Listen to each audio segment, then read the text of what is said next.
Hello, everyone. We are live. Welcome back to Morphs in the Swamp. We are an Animorphs actual play that uses the Forge in the Dark Skin created by At the Forefronts on Twitter. We are back after a 2-week break. We still have 2 people out due to just not feeling well, but the rest of us are going to continue today. I would like to first start off to give some trigger warnings for this session. This does take place in the 90s in Louisiana.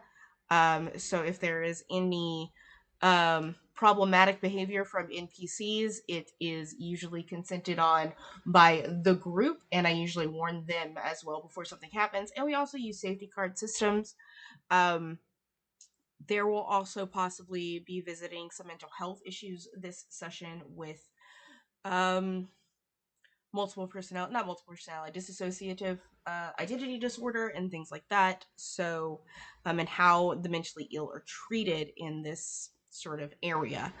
So yeah, just wanted to give some content warnings for that and to remind everyone that we are streaming from the unceded lands of the coastal Salish people, including the Squamish, here in the Vancouver, BC area. So yeah, without further ado, we're gonna go around the table, let everyone introduce themselves and their characters, and answer the really awkward question of um, if things had not gone sideways for your character, if you weren't part of an alien invasion resistance, um, what was your character's dream? What did they want to do? What did they want to grow up to be? Anna. Hello. Hello, I'm Anna, aka Purple Dust Bunny. As always, I'm playing Riley, the Estrene, band geek and all around fantasy nerd.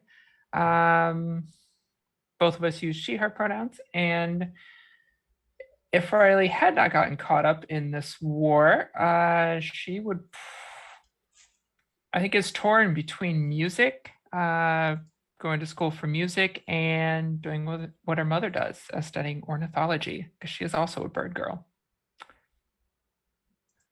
Cool. All right. I suppose it's my turn. Yes, please. And my name is Ali. You can call me Ali. And I'm playing Javier. We're he hims, don't you know?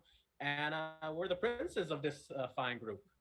Uh, if he didn't have his whole life jacked up around all this stuff, his only goal was to be a success. He needs to succeed. He needs to find financial success in one way, shape, or form. His largest goal is to help his uncle, who has been dealing with a lot of immigration issues, and that's his primary goal right now. Okay. Uncle, family friend. Hi, I'm Nyx. I'm playing Heather, everyone's favorite angsty lesbian. And if her life weren't totally screwed right now, I know she was aiming to get a track scholarship to a school out of state. And after that, she'd probably start her own coffee shop. But that's not going to happen now. Well, you never know. I mean, the canon characters ended up perfectly fine after the war. I don't know what you're talking about. And if we steal enough alien tech, you can definitely start a coffee shop.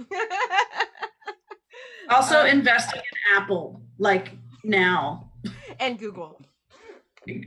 Not Yahoo. Oh man, I do remember around this time people were investing in Yahoo because everyone was just like, Yahoo is going to be the search engine. And then Google came around and was like, yeah, bitch, what? Kick down the door. It's like... I'm still waiting for Ask Jeeves to come back. Right? Is Ask Jeeves gone? Like, do we still have Ask Jeeves? I don't know. I haven't gone to looking it up right now out of curiosity because I have to know now. I can't imagine that website still exists. That or it hasn't changed at all. Sorry, I am cooperating with my mods real quick. But yeah, It is still around as ask.com. It is still in existence. There you go. Hello everyone, my name is Val, or Rosary on the internet. This is my channel. We make TTRPG actual plays here for me and my friends, and these are my friends. So, I am your storyteller today, an Animorphs addict and Louisiana native.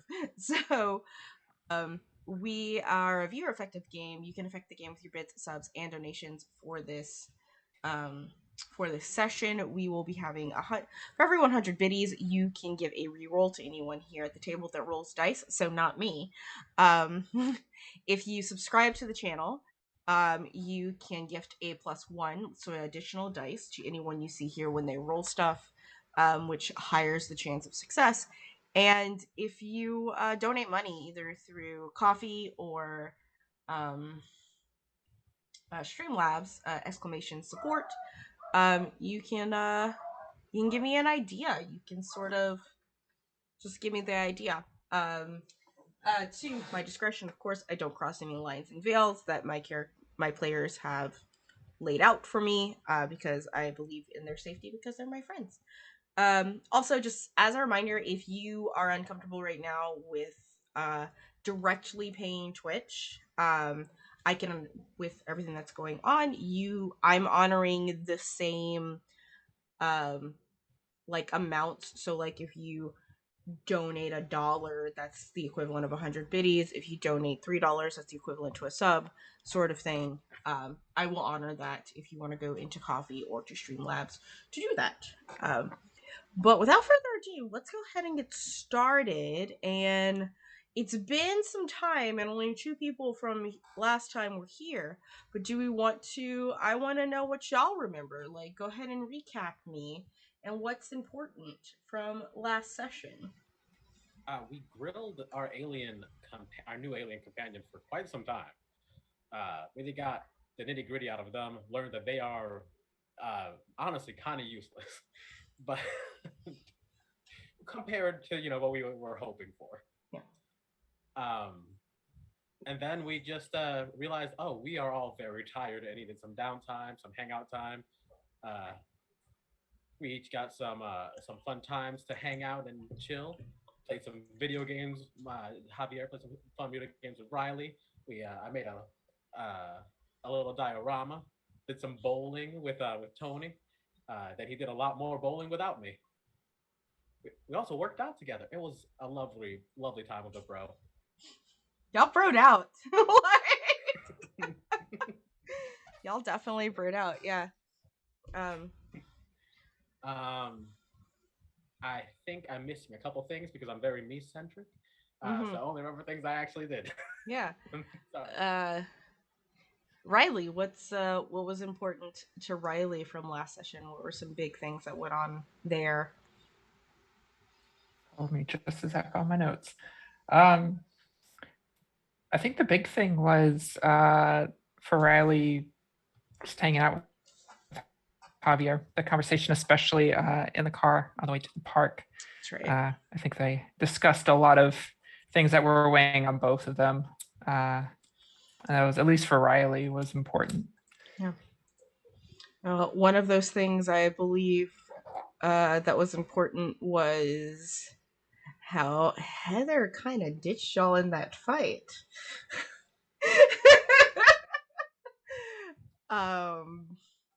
Which we're going to start off. We also got to see Penelope for a little bit.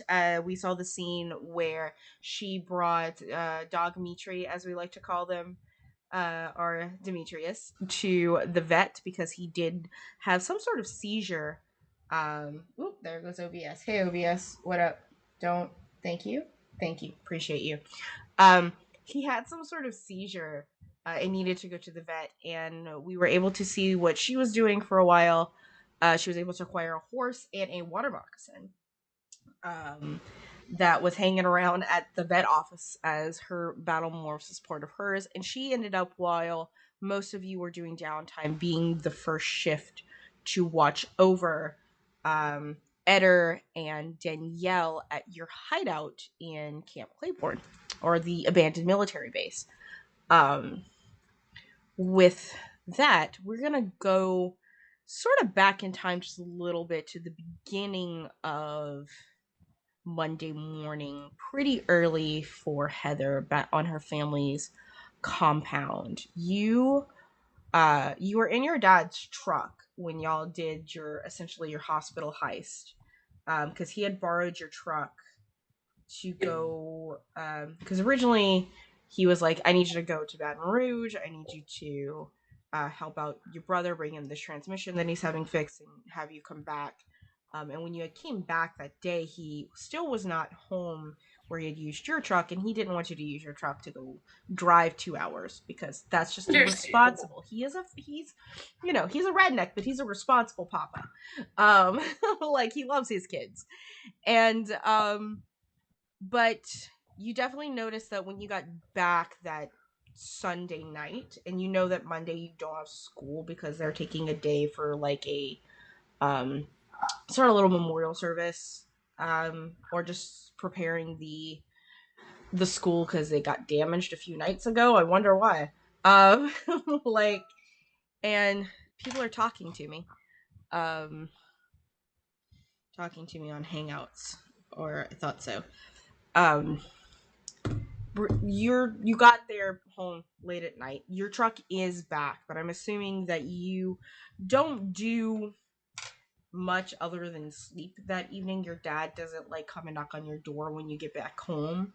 Like, well, I go in, I'll leave his keys on the counter, switch them out for mine if he's up, say hi here. You don't see him. He is well asleep by the time you have gotten home. So you're up very, very early in the morning on your new day off. This is your opportunity. What do you do? Do you do your downtime actions? Do you go talk to your dad? You're not really talking, like, how are you processing all of this? She's mad because she thought that the plan for the evening before was shit to begin with, and it went to shit like she thought it would. And so she's frustrated. But is her brother back from Baton Rouge yet? The one she shares her trailer with, Bo? Yes. No. Bo is back, yes.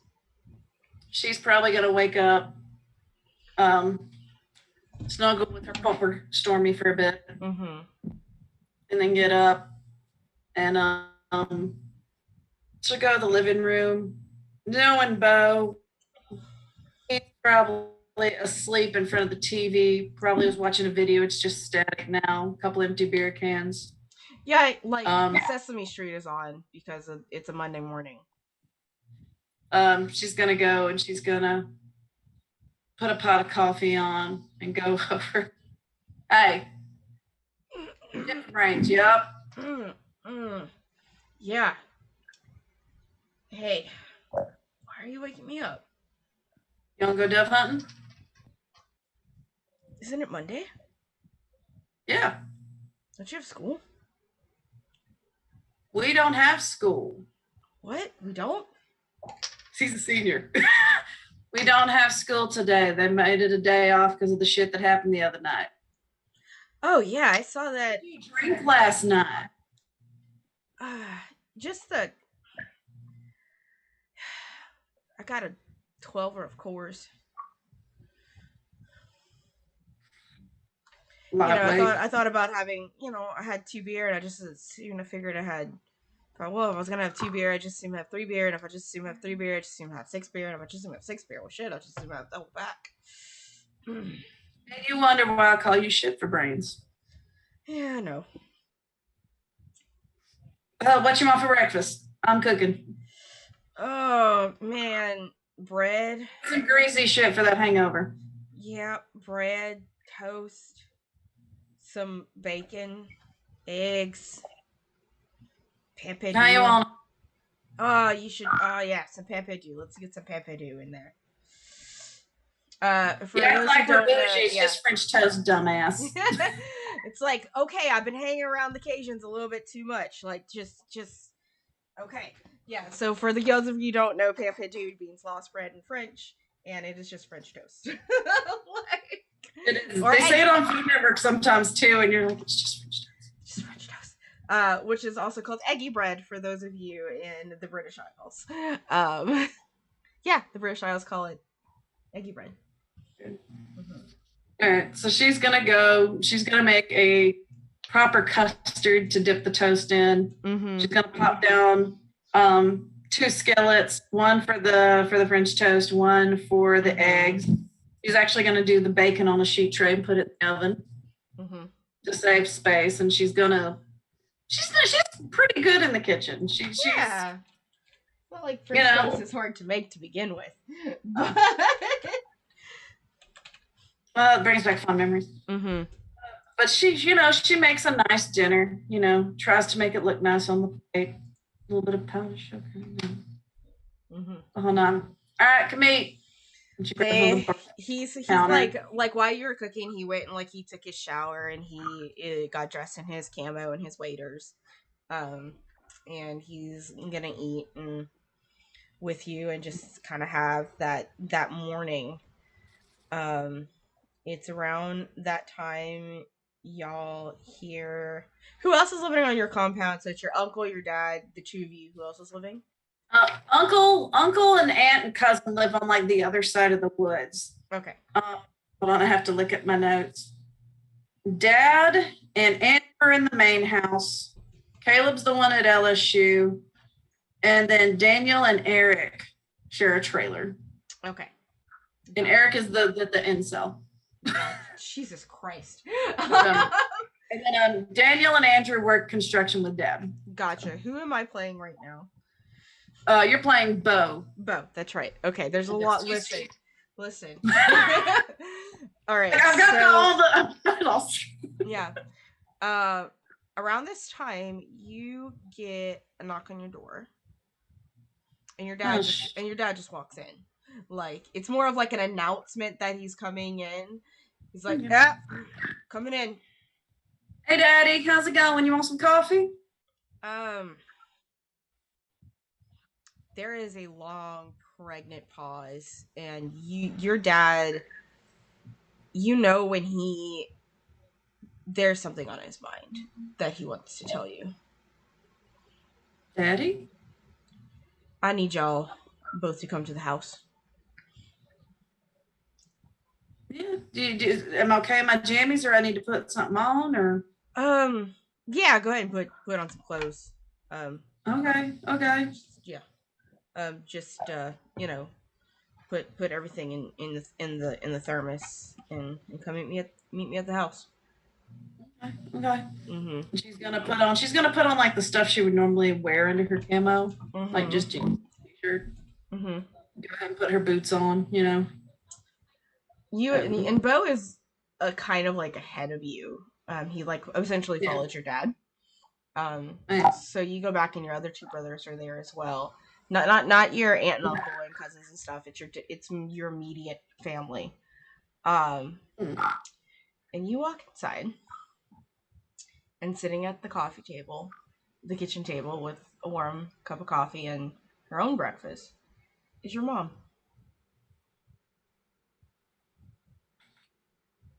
And she just smiles super big. She had already hugged Bo, and Bo is a little bit in shock, and she comes to you, "Oh, Heather, honey," and she comes and she just gives you the biggest hug, despite your shock. Mama? You've gotten so big, and she touches your face and just sort of strokes your hair and tilts her head and smiles at you. Beautiful, just like your mama. Yeah. Well, Kat got your tongue. Come on, sit and have breakfast with us. Oh, I made this. Okay. Mm-hmm. Okay. She's gonna go to the kitchen to get her a plate, I guess. Yeah, it's like a full breakfast. She's there's grabbing eggs, Bo. bacon, and French toast, eggs 3 ways, beans, sausages, like pancakes, like just a like a smorgasbord breakfast buffet. Like somebody went to the Super One Foods and came back like with and decided to make a family breakfast. And she's gonna try to grab her dad in the kitchen and be like, "Daddy, what happened? What did the doctor? What's going on?" Well, kids, your mom went under some intense treatment according to the doctors. She's still under treatment, but she's better, and she just has to go back to the hospital every few days and get her medication, and she should be Did fine. she always like a Stepford mom? She's a little. I think she's just excited to see everyone, to be honest with you. But I mean, it's her. I don't really remember much. What I do remember, she wasn't like that. Yeah, I mean, like I said, she went through a lot of treatment. I'm just as shocked as you are. Are you handling it okay, Daddy? Yeah, I'm glad that she's better. And she's gonna give her daddy a hug.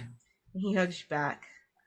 But like your brothers, especially your older brothers, like they remember her much more, kind of both fondly, and of course they sort of remember the scary times just as much. So Bo particularly probably took a brunt of some of the scary times. So um he's a little hesitant, but Yeah. You're sure it's Bo? Bo's the one that's only a year older than Heather. Yeah, so he's got his cognitive abilities, his cognitive memory is just a year older than yours, so he remembers more than you did. So kind of thing. But yeah, y'all sit down and you're having your breakfast. Do you have any questions for your mom? She just kind of doesn't know what to say. Mm-hmm.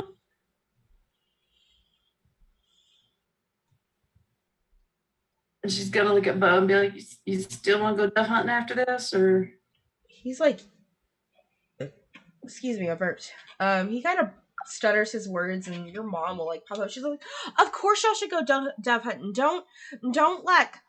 Don't change your day for me. I know y'all are going through some hard times to begin with because you had a classmate die and your school football field got like vandalized and all of that. So I like go like do whatever you do. It's fine. I'm not going anywhere.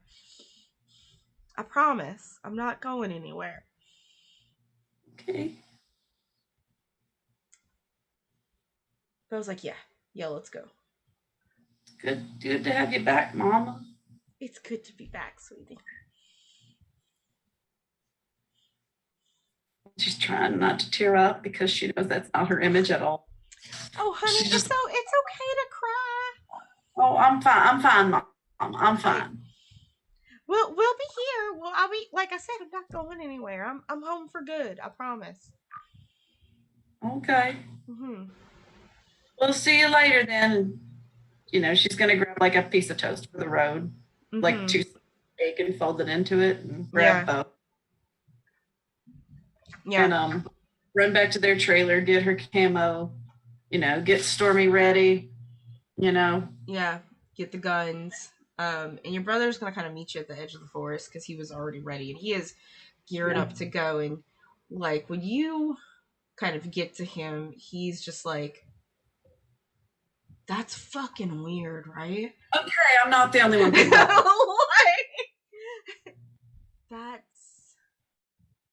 that's fucking weird. It's really fucking weird. Did Daddy ever tell you what was wrong with Mama? No, you never wanted to really talk about it, and I figured it was bad, so I never bothered you. So sometimes with Mama, you would get Mama. Sometimes with Mama, you would get, and he pauses for a second. Jeff. And sometimes you would get baby Madeline. Oh. And sometimes you get, and he like motions to the trailer, and sometimes you get her. And this is apparently what's better. Or at least what the docs are saying are better. I don't know. I'm confused, sis. I'm not saying I don't trust the miracle of modern medicine or anything like that, No. but like we haven't even been allowed to see her, and now she's just fucking home. Yeah. I mean, I know Daddy stays in contact with the hospital because our insurance pays for her stay. I mean, Yeah, he goes and visits, but I mean, it's too sudden. Like there should be an easing period where it's like, oh, bring kids to visit. Oh, we'll have an outing and take her to the mall for the day. Not, oh, hey, she's home. You haven't seen her in 12 fucking years. Yeah. It's fucking weird. I don't, and she's just so perky, and it's weird because none of us are like that. No, and sometimes she was like that. Oh, an iced coffee, thank you. Sorry, my husband came in and brought gifts upon me. Yeah, no, it's weird. It's really weird. I mean, I want to be happy because it's mama, and I basically didn't have mama growing up, but something ain't right. Something's not right. But or it's just too right and we're just freaking out because what do they call it? Uncanny valley. It's very uncanny valley. Yeah. See, I'm not shit for brains. I read. I know. Daddy always said trust your gut, though, and my gut's saying something's wrong. I think his is too, because he was there for a couple of days. Like he was at the hospital overnight with her, like 2 days ago, right? That's when he got called. That Daddy would be ecstatic and excited and happy, and he seems just as weirded out as we did. Yeah. How do you think the others feel? They both seemed pretty happy. And Shit. they did. They both seemed happy. Yeah.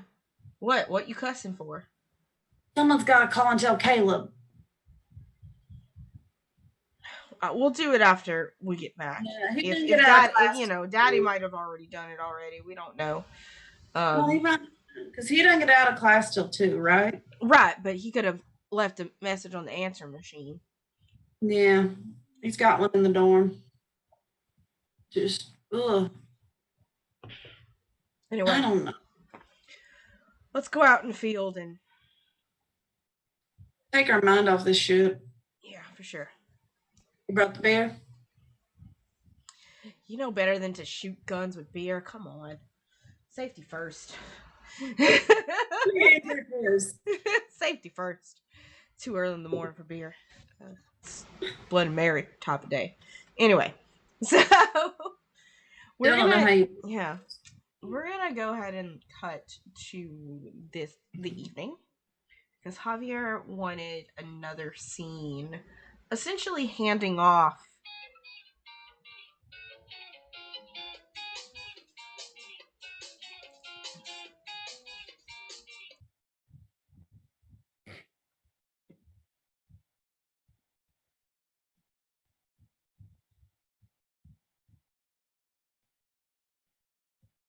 Sorry, my husband's phone was in here. It was going off. I was like, I know it's not my phone.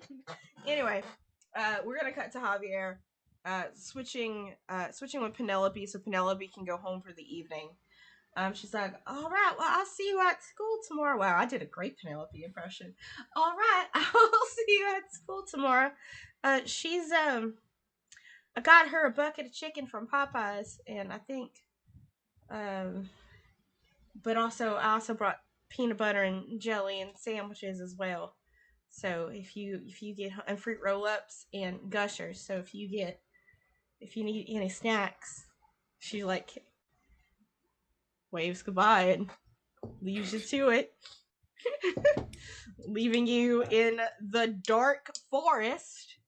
And she's like, "Oh, I also brought this." As she hands both of you a toque. A beanie.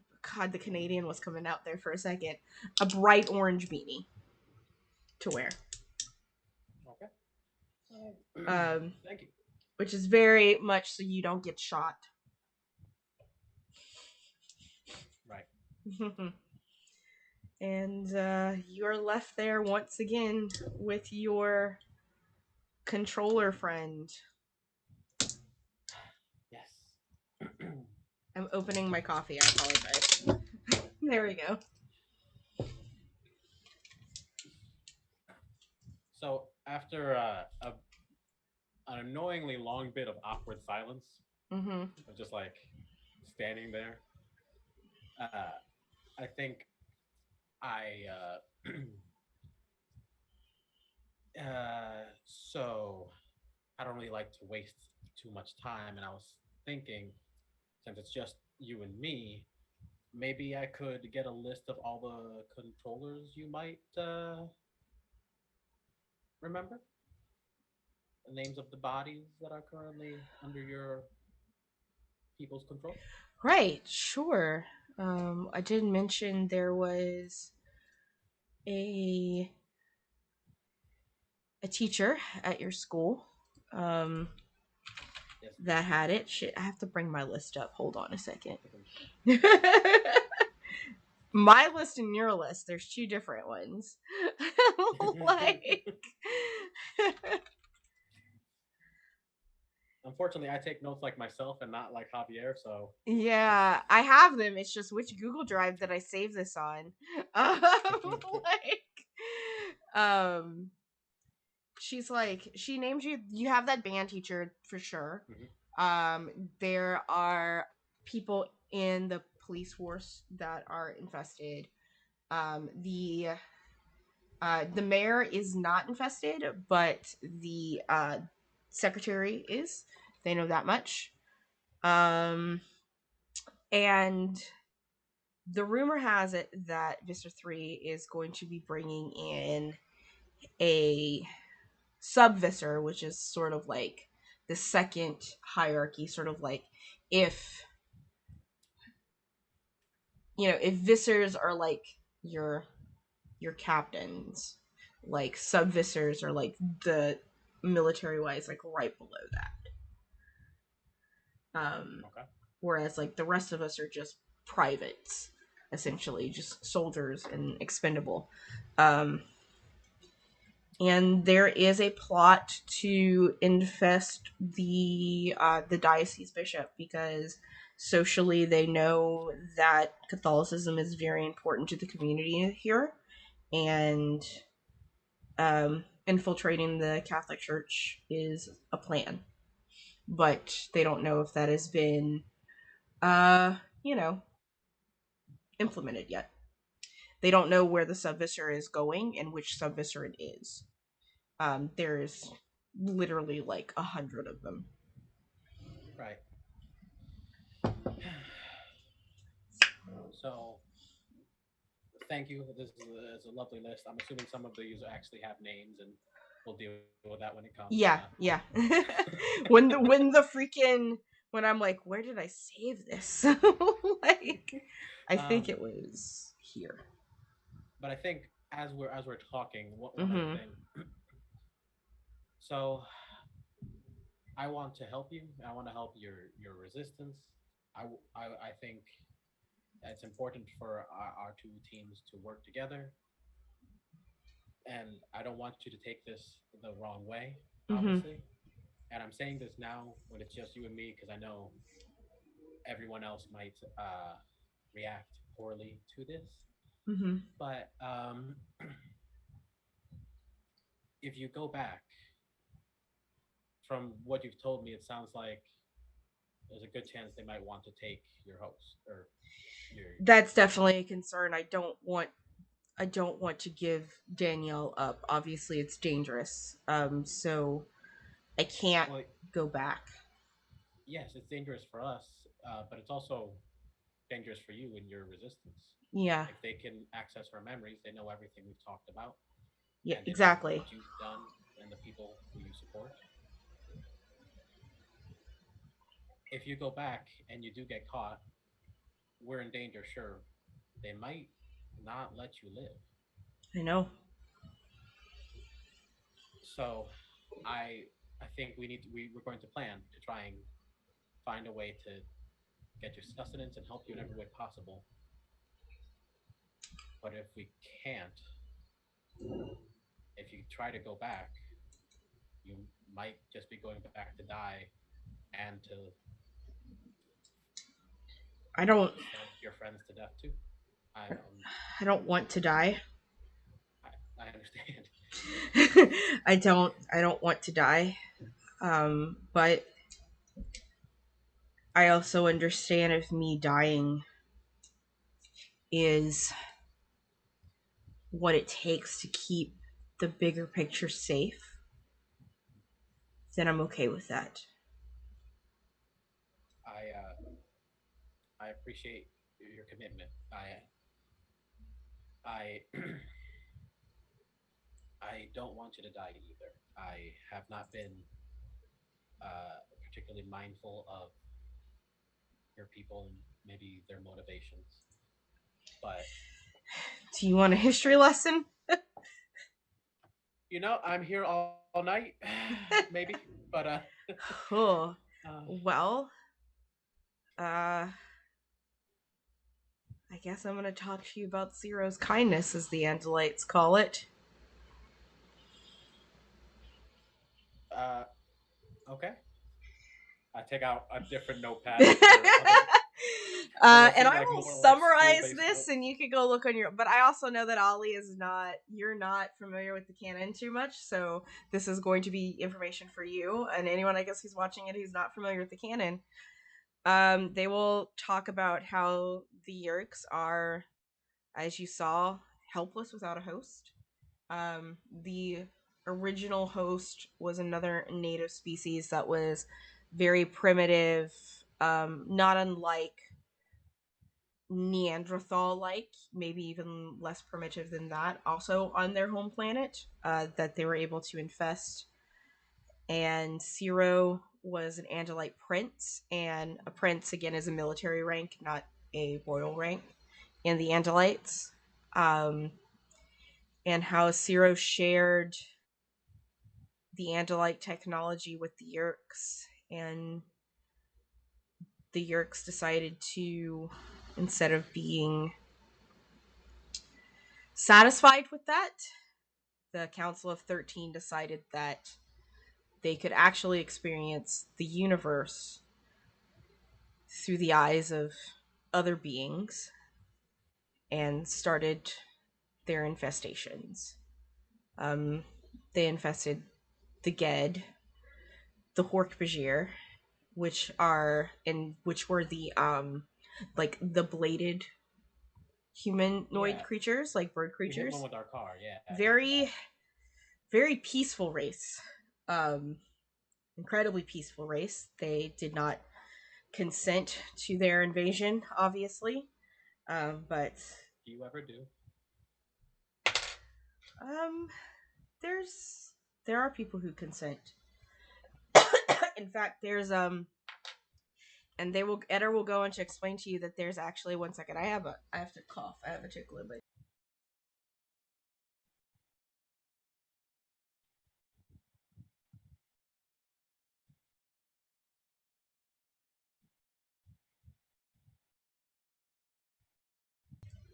That's that acid reflux that's coming up.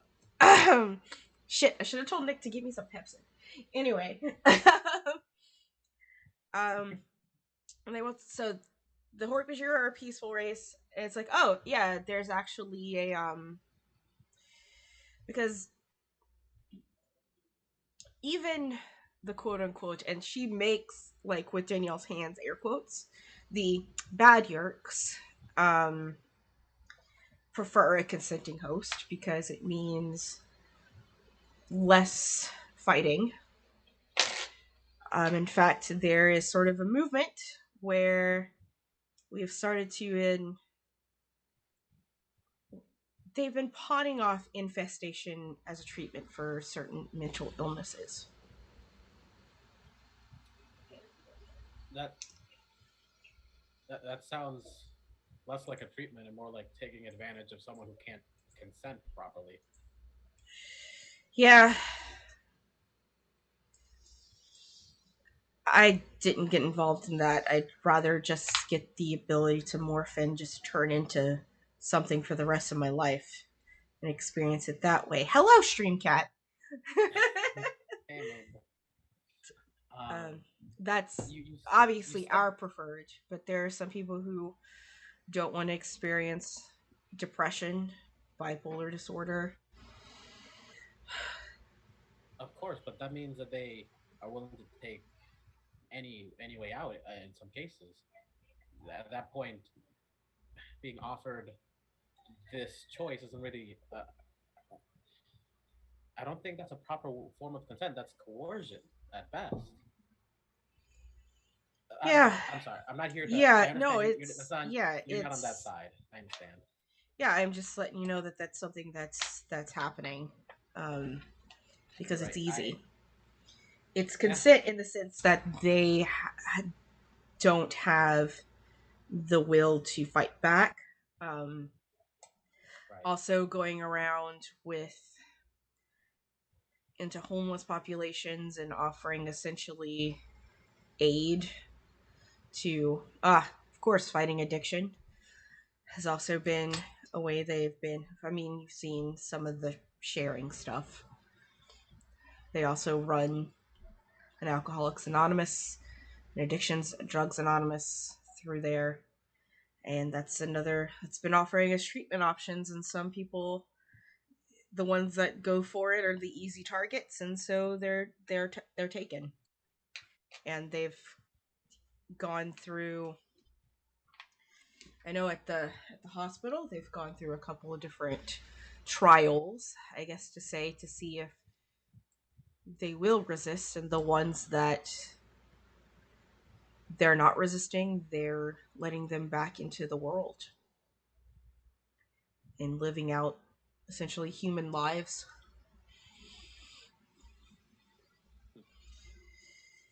Speaking of, we chose humans because there are a lot of you and you reproduce quickly. Yep. That's pretty true. Pretty accurate. Uh, We definitely wanted to get a hold of you before you were advanced enough to go past your moon, which, by the way, you did very fast. uh, Humans are not the best at a lot of things, from what the little bit I've learned so far. You all have incredibly advanced technology. Uh, I think You're not as far behind as you think you are. that's good to know. But the only the one good thing about humans, I would have to say, is they're too stupid to give up. So we might not all lose. I really hope Uh, that you don't. I really hope that there's a way that we can coexist in this universe to where my people aren't helpless and blind, but we don't just take people. It just sucks. And it's very funny to hear, this alien use very human language, but it sort of melds, right? It just sucks that evolution didn't deal us the greatest of hands. I feel for you, and I think I'm going to try to put my human biases aside. But I'm having a hard time with accepting that this is something that this drive that you have and I understand to some extent because I also appreciate the things that I've been given.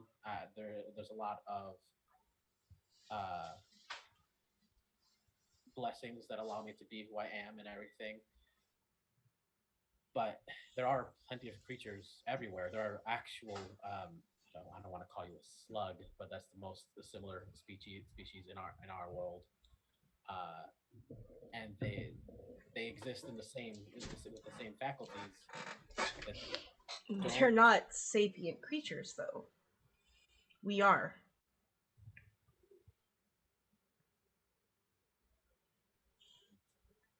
Like I said, I'm trying to push Yeah. a human understanding and try to expand. I'm I just still having. appreciate it. And listen, and she sort of reaches out and like puts her hand comfortably on your shoulder. I don't know if like you're gonna like allow it. Um, I think he does. yeah, It goes from like being kind of like a jittery like yeah. to just I stand still completely. I understand. This is very hard for all of us, but and I'm glad that we're both thinking of the big pictures. We got a small picture to deal with, and that regardless, you're gonna have to figure out what to do with Danielle and Dimitri, whether I die or not. Right. I really, really encourage you to try and contact my friend. Yes. Once. Shoot. After this, I'm gonna have to go home and interact with my mothers and see about everything. Your They don't know mother's. that I'm. Yes. They don't know I'm out, so I'll deal with that. There's like a moment of like both Danielle and Eder are thinking, and they're like, "Oh," like because this is not known. And a little shocking, like to hear. So you have Danielle says that she knows that your parents are roommates, but I suppose that's not the actual thing that they are. Uh, right. Well, I don't really talk about it. I mean, my parents are a little more quiet than the most. Uh, but I figured, you know, you're a fucking alien. Pardon my French. What does it matter? I mean, yeah, we are agender, so we sort of take Exactly. on whatever gender identity our host is and just live as that in general. Yeah, I've honestly, I've been finding a lot of, and I think at this point he just like trails off and it becomes like a much less serious conversation of just like I've been having a good time, just like being other people a few times now, and like I'm gonna You, transform into like my mom and like introduce them to my mother, but as myself.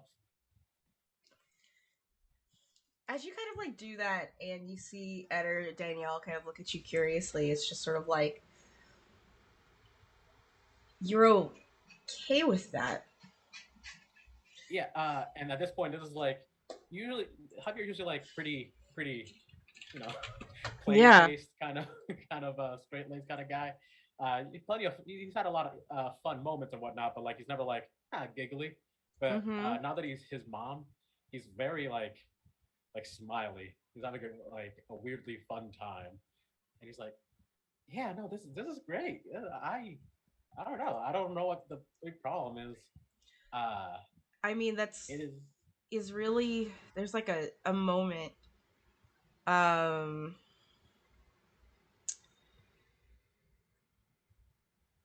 and they'll ask a question. It's like, how different is using the body of a sapient creature your way any more or less moral than how my people use the body of sapient creatures? Because I'm still just me. Uh, they're Are still you? just them. Yeah, I feel more me than usual, honestly. Uh, As you sort of say that, though, you can sort of feel the brain of your mother almost protest. Like That feels there's right. like it's like and there's like I'm gonna need you to roll a tune. Hell yeah, I'll do it. I need to move my cat. She's on top of all my dice. Kitty. There we go.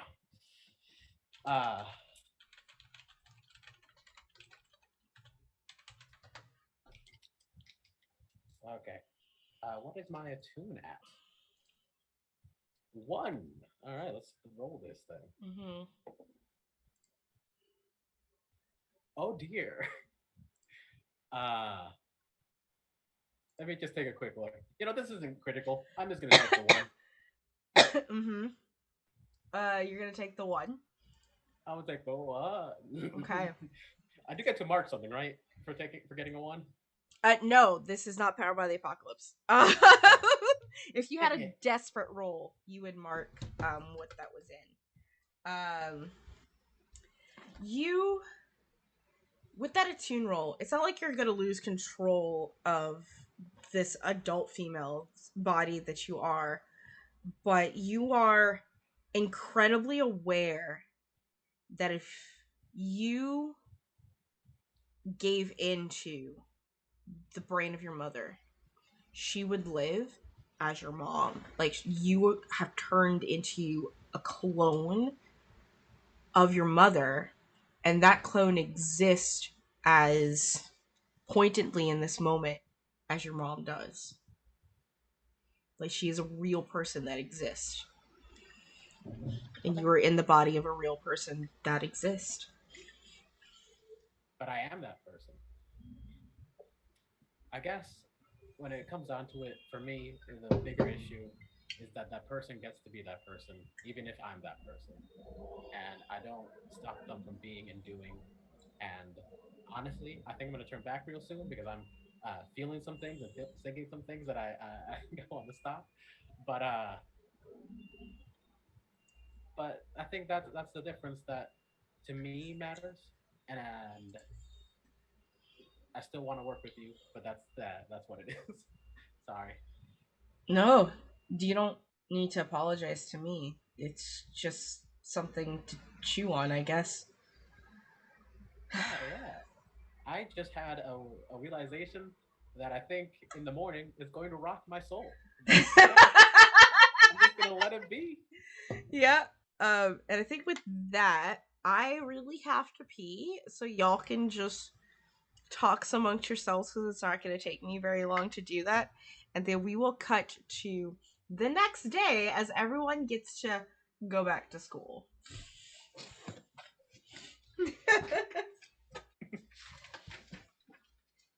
Oh man, my mom's gonna kill me.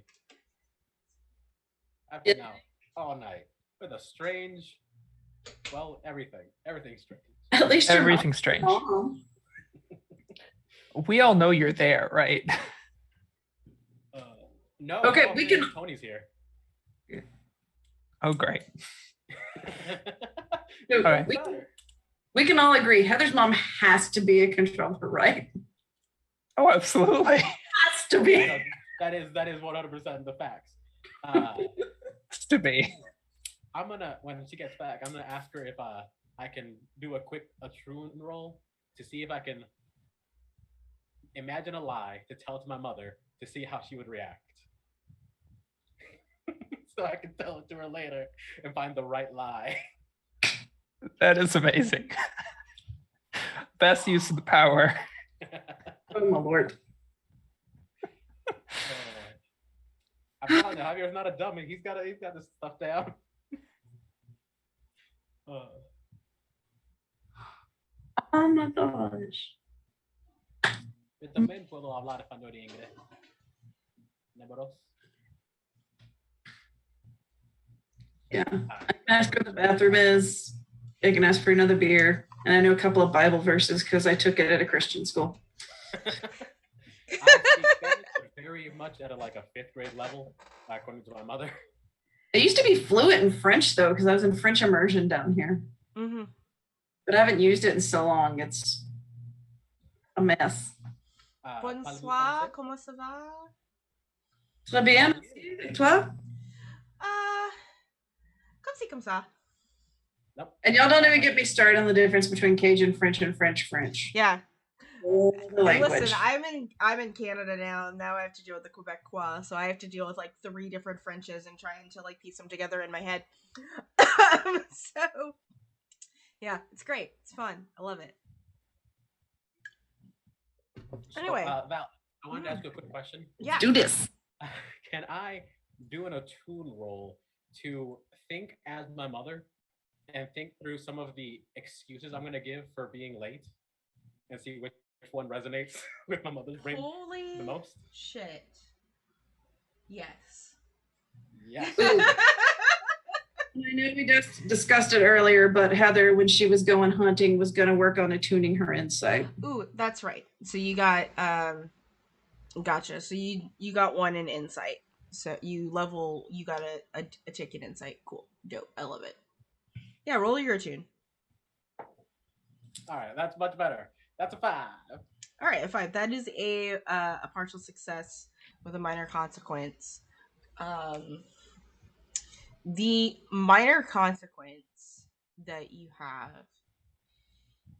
because you will come up with whatever excuse you give will most likely be why you're late. Nick is going to come and finally trade with you essentially in the wee hours of the morning. The minor consequence that you will have is, I'm not going to tell you. I know what it is, but I'm not going to tell you. Oh, wonderful for me. I love that. Yep, I'm not going to tell you. Just because it'll come up later. Cool. But yeah, you get home 2 a.m. in the morning. Oh, great. And your moms are both up That makes a lot of sense. in their robes. And in fact, there is, and here's the consequence. When you get home, there's a cop car in front of your house. All right.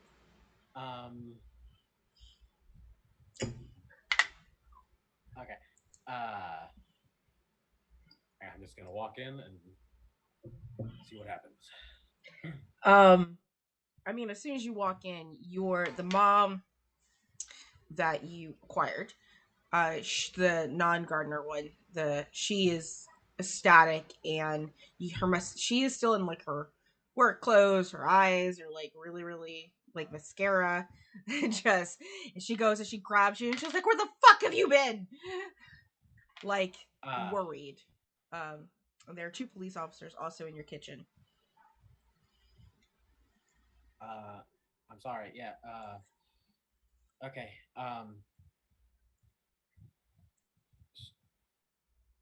I was out with some friends, and then I went out with other friends because I really had a lot. And of you friends. couldn't have called us?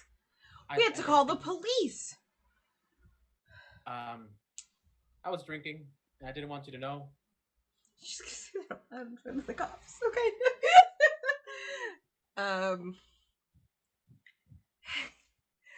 All right. When you say that, like the police officer is gonna like walk up to you and like lean in like super close to you, to ask this question. It's like, where were your whereabouts? I spent a long while at the bowling alley, and when drinking was happening, we went to the woods so that people wouldn't see us. I'm very, very sorry. And he leans back and like gives his partner a look. Can you roll me something, please? Sure thing. A sway. I'd be like, I need you to roll manipulate. I was like, that's not on this game. So I have a pretty please with fingers crossed. Whenever I have to roll a resolve action with family, colleagues, or authority figures, I have 1 extra D. Nice. So, thank you very much. Here we go. Yeah. That is 3 and a 6. So I got a 6. Yeah, he's like, for one, he knows that you weren't drinking because he does not smell alcohol in your breath. That's why he was leaning in close. But he also believes that you were not up to no good. And, he's gonna kind of pull your mom, the person that legally your legal guardian, which is not the groundskeeper, to the side. He's like, "Ma'am, sometimes teenagers just have a rebellious state. Didn't he have a classmate die recently? He was probably, I wouldn't worry so much." And then he's gonna turn and look at you, and he goes, "Son, you really need to be more careful. This isn't the friendliest place to kids like you and families like yours. Being out alone is dangerous." I wasn't alone. So who walked you back at 2 a.m. to your house?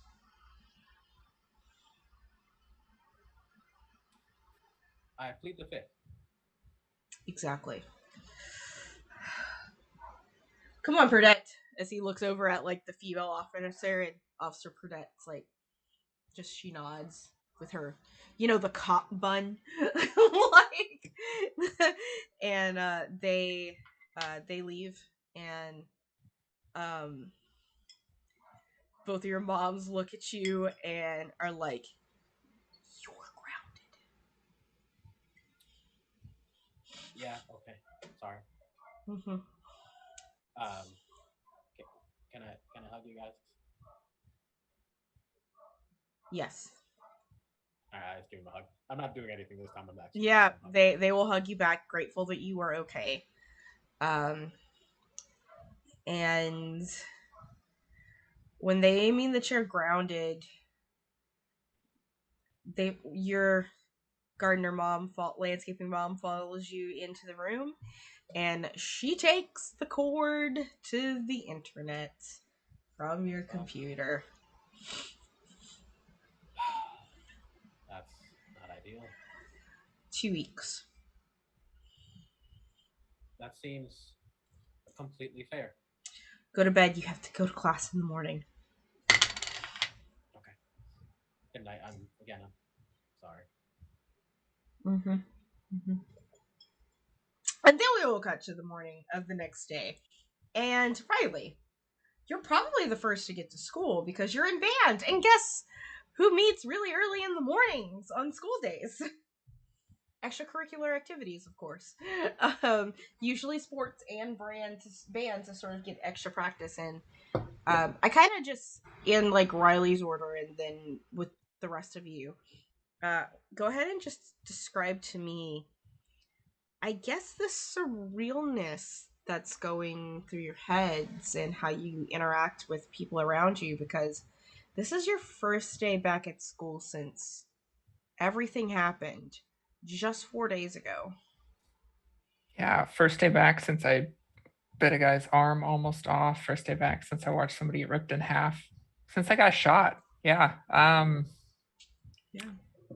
It is surreal. I think there's a bit of paranoia as well, knowing that if I'm there for band practice, that Miss Summers is the enemy, and any of my classmates could be. Summers smiles at you when you enter into the band room, and it's like, "Good morning, Riley." Good morning. Just goes back to taking class roster and things like that. Yeah. But just nonchalantly, as if it was any other day to her. And I will do my best just to try and kind of lose myself in the music and the drills if we're outside. Mm-hmm. And all of that, just doing my best. And I think Riley probably makes a lot of mistakes. Mm-hmm. Just not being able to pay attention that much. What does Riley play? Trombone? Trumpet. Okay. Yeah. Trombone probably knocks into her at some point, and she gets a little too reactive at that, a little too startled. But yeah, it's a rough morning. The trombones player's name is Jacob, and he just kind of holds his hands up, and it's just like, "Hey, you seem kind of skittish. You okay there, Riley?" Yeah, I just didn't sleep well. That's all. Just bad dreams. Just ignore me. We gotta get this right. We have to play it at the assembly this morning. And the song that you're learning how to play is "I Don't Want to Miss a Thing" by Aerosmith. Of course it is. Like,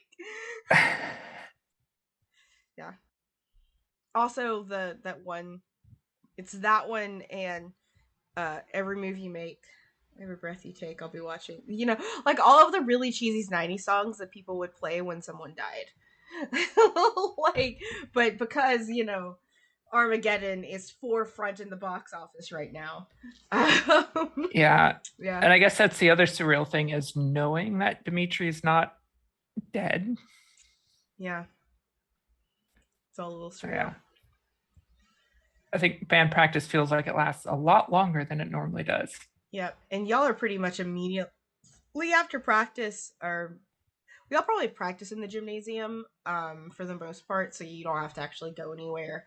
But for the other two of you, you do pretty much like your homeroom classroom is announced like after the bell that you will go into the gymnasium for assembly for a memorial moment for Dimitri and his sister Danielle, who has now also died in the hospital, former head cheerleader of the Bernard Eagles. Can I try to listen for rumors about what happened at the hospital? Because I imagine people are saying something. Ooh. Considering an elephant and a gorilla fell out of a window and, you know, everything that happened. Yeah, you know, you don't really have to listen to rumors. Like, someone says it's like, there's like, oh yeah, didn't animals like get out of the zoo? It's like, yeah, they did get out of the zoo. My internet is so burpy today. Yeah, animals got out of the zoo and wrecked the hospital parking lot, but that is pretty much like the only thing that's being talked about. All the animals were captured and they were back in their pens. Okay. Yeah, someone just let these animals out, apparently. Some pranksters, probably some kids. Mm-hmm. So none of them talking about, you know, regarding our personal rep. Mm-mm. Cool. Here's the question. When y'all are, like, obviously, Riley, you are playing in band, so the band sort of has, like, their own place to sit. Nick is not going to be at school because, not Nick, what is Tony? Sorry, I'm going by his real name. Tony is not going to be at school because he is on babysitter duty, but we'll handle that when Tony gets back, how he handles that. And Penelope also seems to be having a sick day as well. So it's just sort of you and Heather Heather and Ollie and Riley, who's with the band. Heather and Javier. I keep mixing up your real names today. I'm so sorry. Heather and Javier. What? Do y'all sit with each other or do you sit with your friends? What do y'all do? Like, how do y'all act in the, like, well, I mean, Heather, first of all, how is going back to school for you? Like, after all, like, a lot of shit's happened on your end. So. Heather is still in a weird headspace. She's trying not to draw attention because generally she draws attention. Someone tries to start a fight with her. Mm-hmm. She is sticking close to her brother, Bo. Okay. They're kind of, you know, they've always been the two lumped together because they've been so close in age. And Gotcha. They're in a weird headspace, so they're kind of sticking close to each other right now. Gotcha.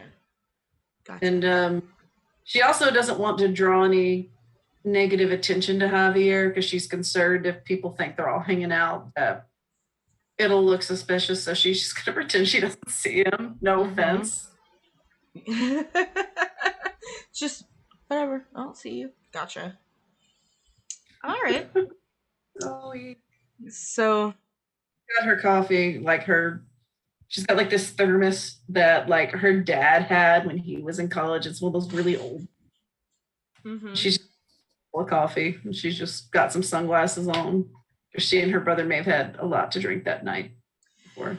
And luckily, kind of like for all of you, your solemnness is just sort of morphed, pun not intended or intended, with the normal somberness that's also going on just in your school in general. It's not weird for people to seem gloomy or upset or out of it because, as far as the entire school is concerned, the star quarterback and his sister just fucking died. And whatever reaction that you're having is appropriate. And when the band stops playing its songs, the principal is a priest, Father Gudo, and he leads everyone in like prayer and talks about Jesus and about heaven, and a lot of Catholic bullshit, and stuff like that.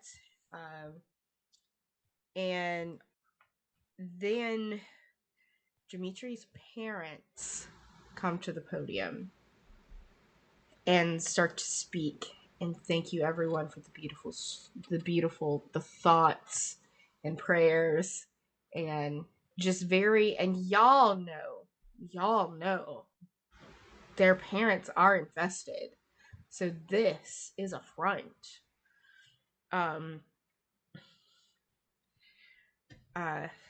Like a complete front on their end. And then lastly, that gets up is your school counselor, Mr. Kadir. He is a Middle Eastern man, and he is new this year. He is like the new counselor. And it's kind of weird that he was elected because he is a Muslim. But this is prior to 9/11, so like that whole like Islamophobia wasn't like a huge thing, especially in other religious circles. But he gets up and he starts talking about how his services are available to everyone and anyone who needs them. He's already talked to like most of the football team that appeared on the day before at their own memorial service that they had on like Sunday, and that his doors are just wide open to anyone that needs any sort of counseling in this time. He needs to talk. Just to come and see him. And assembly lasts pretty much until lunchtime. Like it lasts a good 3 hours. Because there's like even like after this there's like a movie that plays of like home footage of Dimitri and his sister like when they're babies, and then like the like football games, like his greatest moments. Like it's a full-on event that they had to prepare for. It's a little awkward. Sometimes you have to get up to pee. And it lasts until lunchtime. And this is sort of this is on what do y'all what's up with y'all? What do y'all do during lunch?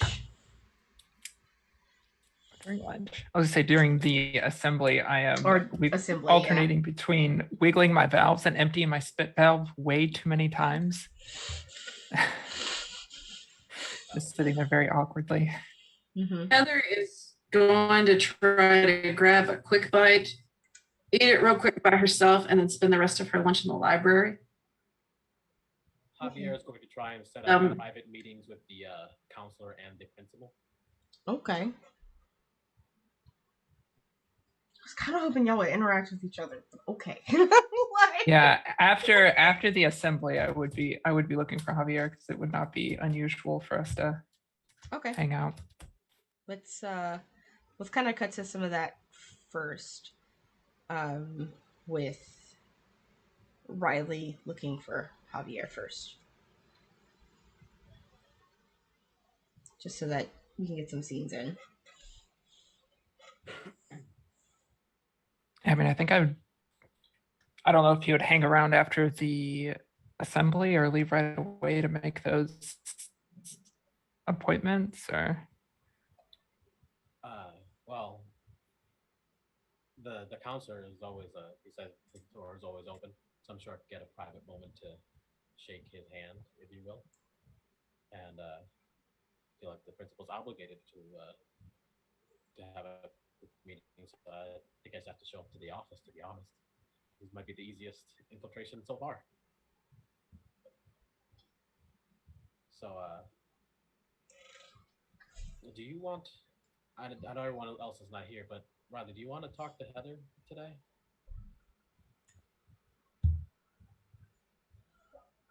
not at school. Oh, I definitely not. don't want to. Yeah, we never really talked to her at school before. We shouldn't do it now. But I mean, doesn't she usually work at the coffee shop after school? Could we see her there? We could. I didn't see you online last night. Is everything okay? Oh, so I didn't really go home last night.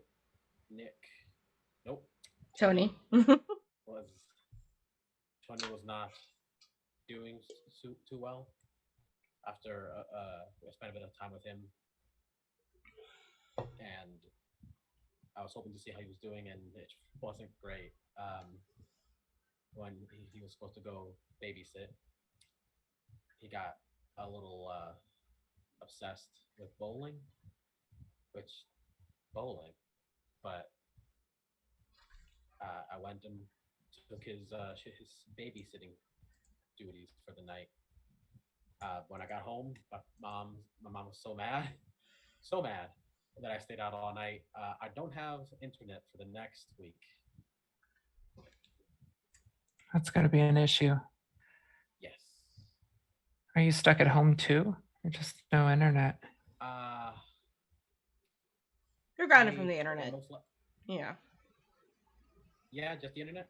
Yeah, you're grounded from the internet, and you have to go home immediately after school. Like you have to, before you go anywhere or change, before you go anywhere, before you change locations after going somewhere, you have to go home first and ask permission. Yeah. Yeah. I can still do some things, but it's going to be restricted.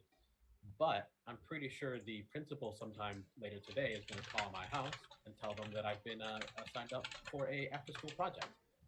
Mm-hmm. So I don't think, at least immediately after school, is going to be too much of a problem. You need to be careful with that. I know, but right now it's one of the few advantages we have, and as long as they're not interacting, it shouldn't be too dangerous. Definitely never going to be my mom in front of my mom. That's going to be confusing. If you need to go home right after school, I can give you a ride if you like. Yeah, that actually would be great. I think if you were there might be at least 20% higher chance that they would let me do something after.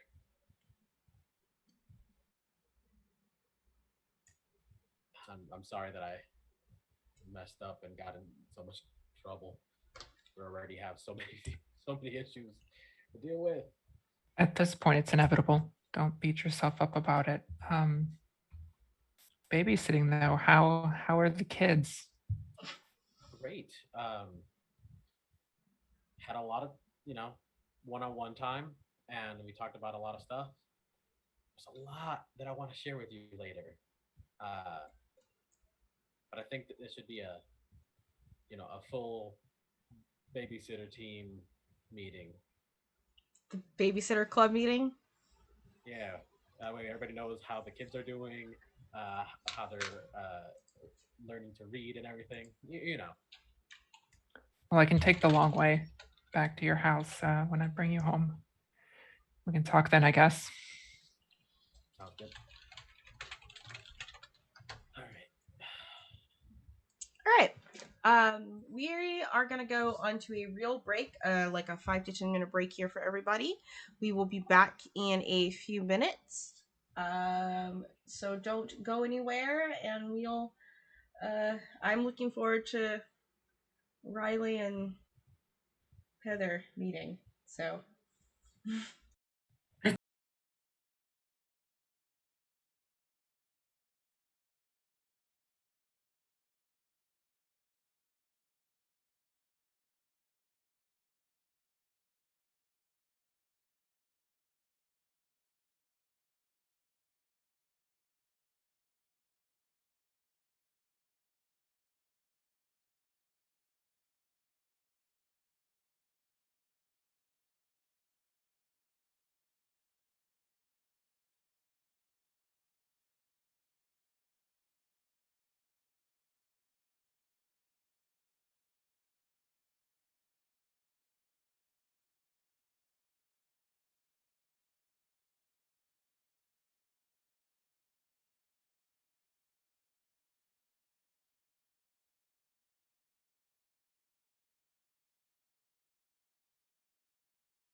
And we are back. Hello, everyone. Welcome back. We had a nice little break, and we're back to playing. Is there any scene that any of you wanted inside of the school, in the classrooms, in the girls' bathroom? I don't know. Like, was there anything that y'all wanted to do while you're in school, or are y'all good with skipping to the end of the day? Well, it's a '90s movie, right? So I should turn into a girl and go into the girls' locker room, right? Because that happens like every. No, I don't want to do that. It's a '90s high school film, probably. That's like I like didn't realize it's American Pie is not out yet. Okay, so like Yeah, but the '80s have passed, so all the John Cusack movies are out. that is true. Animal House already happened too. But anyway, but also all of the not the Cusack movies. Who's that fucking director of 16 Candles and Never Been Kissed? So with all the Molly Ringwald movies. Son of a, I know this. And Also, Ferris Bueller's Day Out has also happened. So lots of really good teen flicks around this time. Anyway, She's All That has definitely happened. So Freddie Prinze Jr., my heart. Like, and Rachel Lee Cook, my heart. Haha, bisexual disaster. All like, ooh, also Anna Paquin was in that movie, and I was definitely gay for her.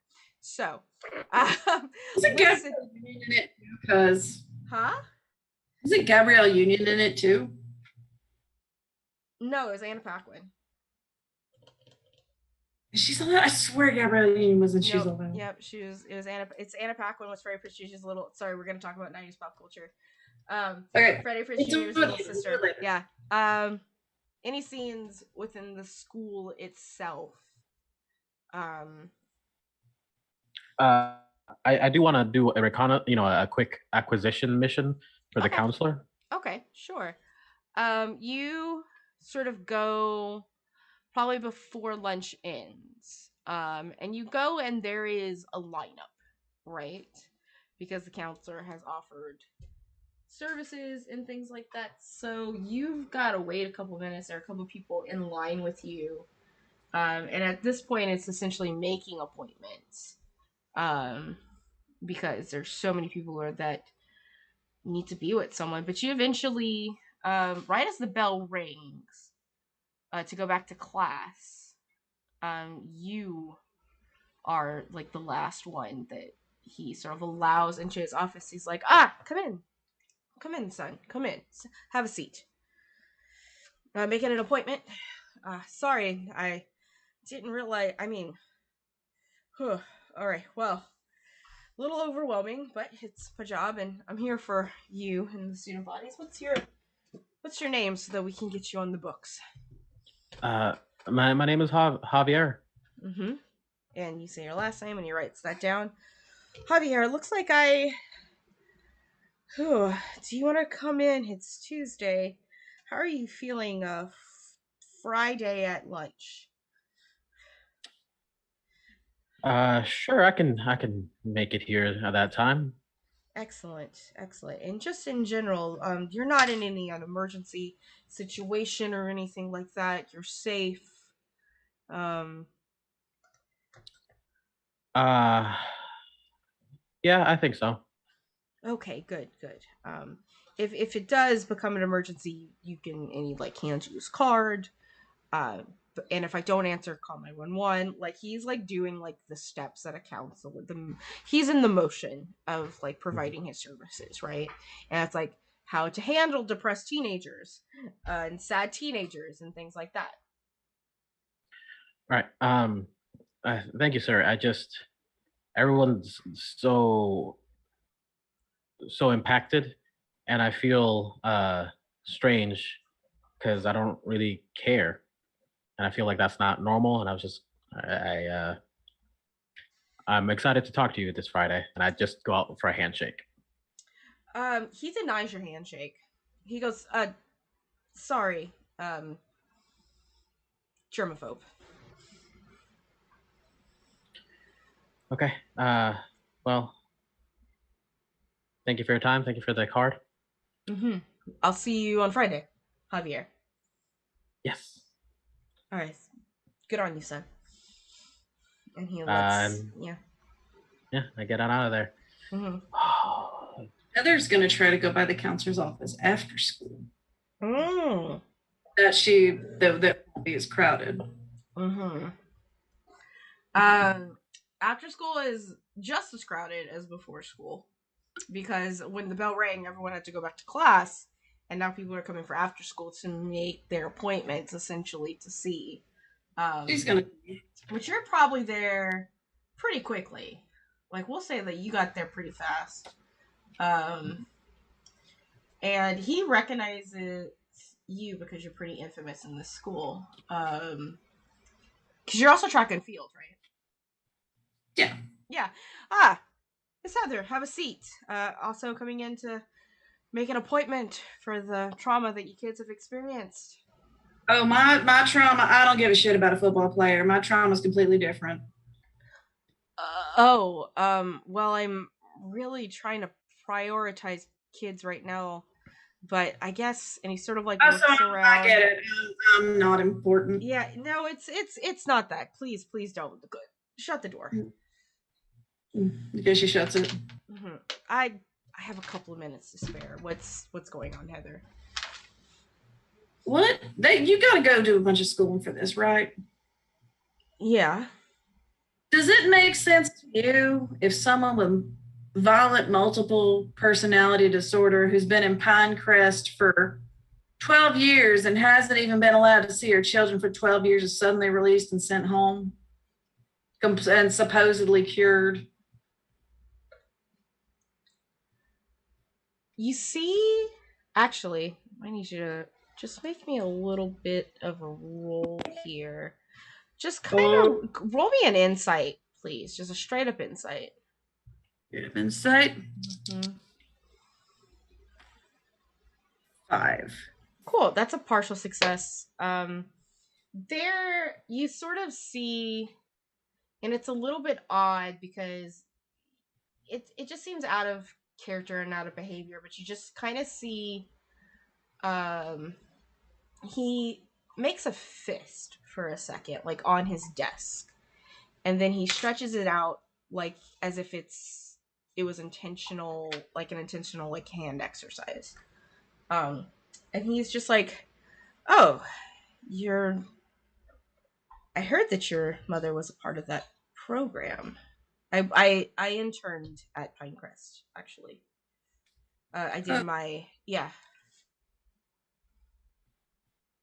I just no, like we weren't even allowed to see her, and all of a sudden she's home and she's acting all perky like Susie Homemaker, and it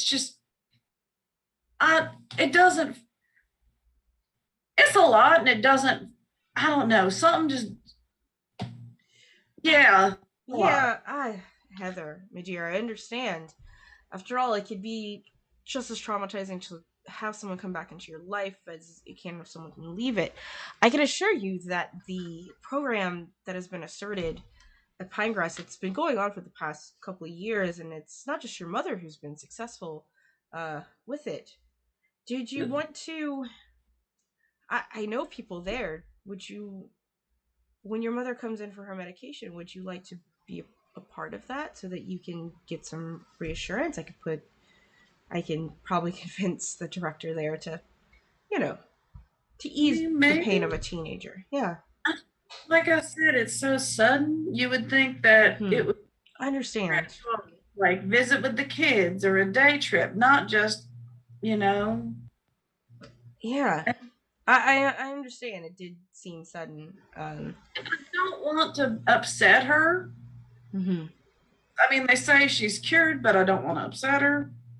But it's also like, I don't know her.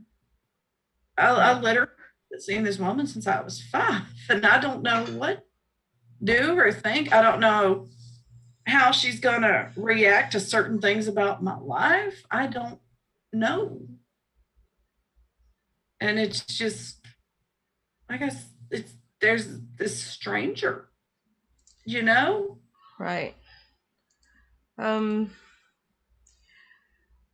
Well, you're a young lady and she is a grown woman, and I believe that you can foster a relationship. In fact, I again highly recommend that perhaps go to counseling together so that there can be a mediator that knows your mother well enough as well that can help explain this to you, to any of your family members.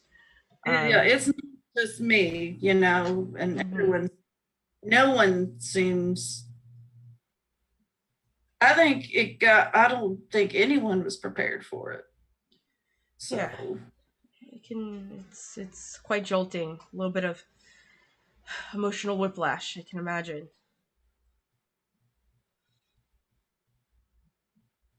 I mean, what was she like when you were there? She was an artsy woman, actually. Her favorite hobby was painting. Didn't know that. She very particularly would paint, oddly enough, the ocean. Just skylines of ocean, and yeah.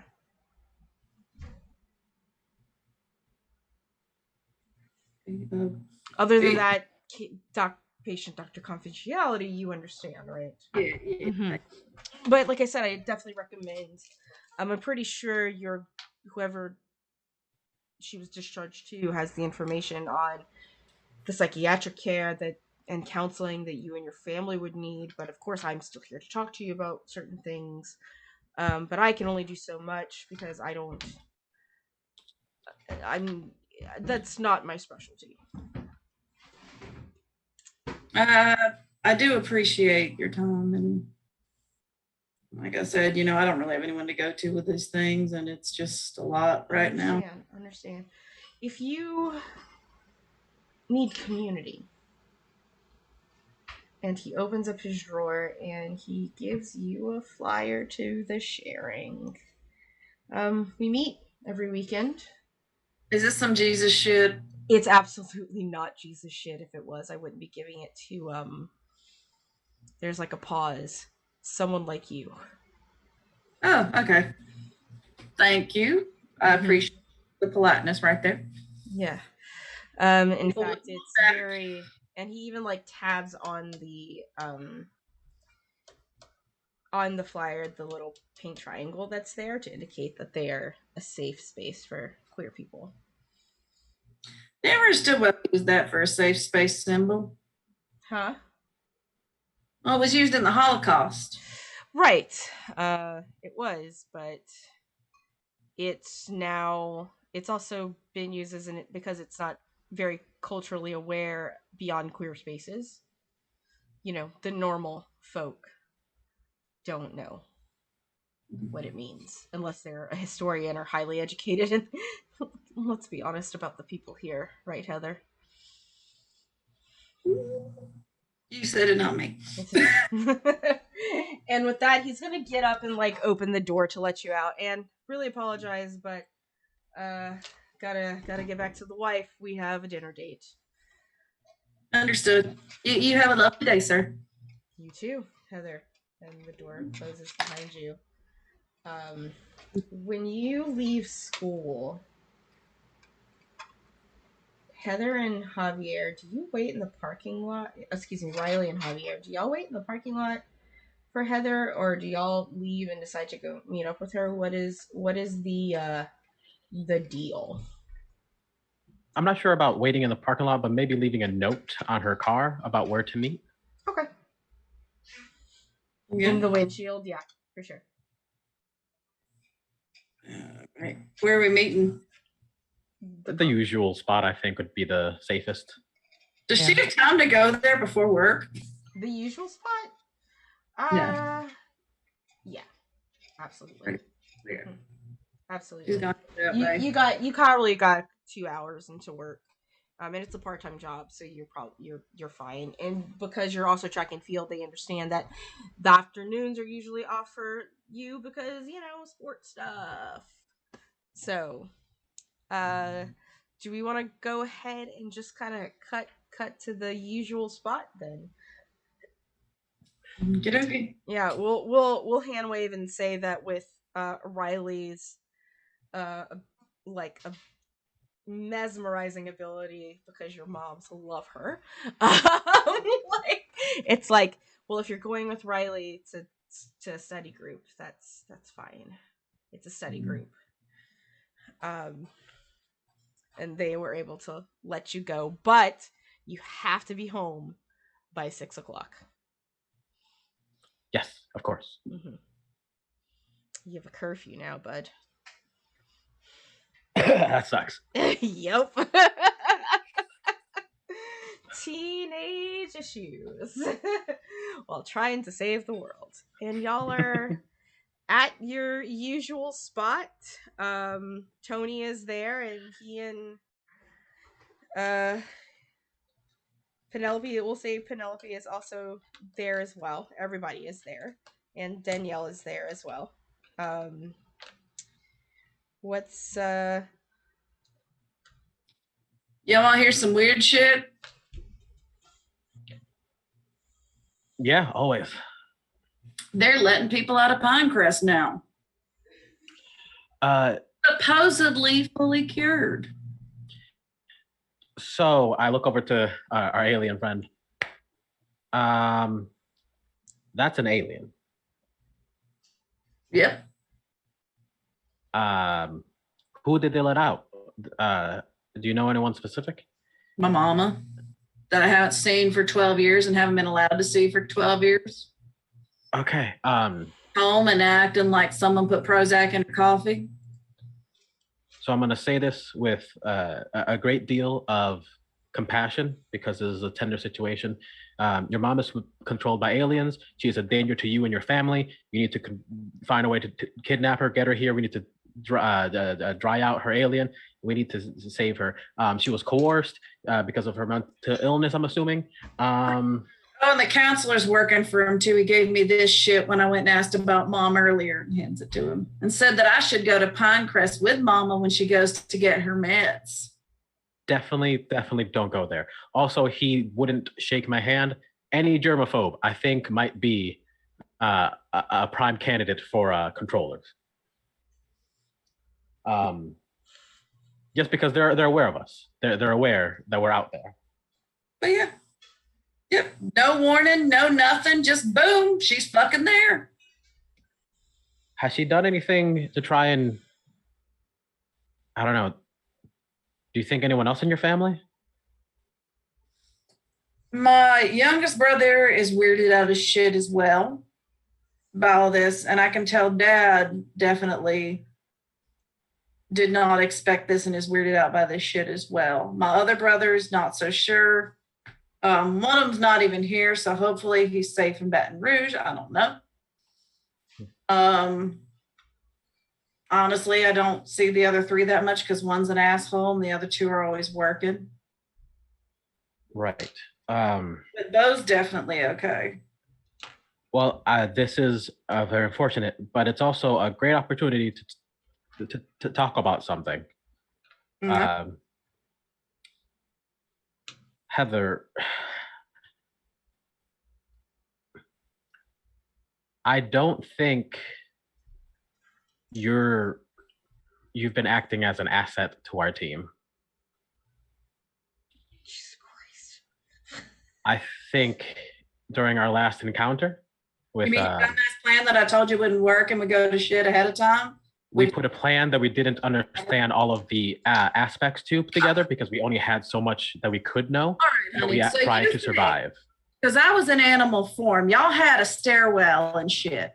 Y'all think I should have taken to transform out there, which they would have seen me and seen my face and transformed into something else and fought them, as opposed to staying in the form I was. Put in myself and anyone associated at me at risk because it's bad enough they already got my mama. You want them to get the rest of my family and me too? Well, they already do now, don't they? So they have them now. You're already in that danger. I tried to use my fucking brain. Maybe you should. That didn't work, did it? Tony almost died. I don't know who I am. I point over to Riley. Please, you go ahead. Look, Y'all want me to stick my neck out for y'all who never paid me no mind until we met a fucking alien, as opposed to try to protect myself and my family? And you paid us any mind? How is that any different? What would y'all have done in that situation? Would you have put yourself at risk for a bunch of random people? We did. We did. You I had got a shot. chance to change. I did not. You could have made it to the stairwell. You could have left out the window and come back. They were already looking for me. They were already right there. They had already spotted me. That's why we charged in to save you. And then you left when Tony died. I came back and got y'all. I could have left y'all for him.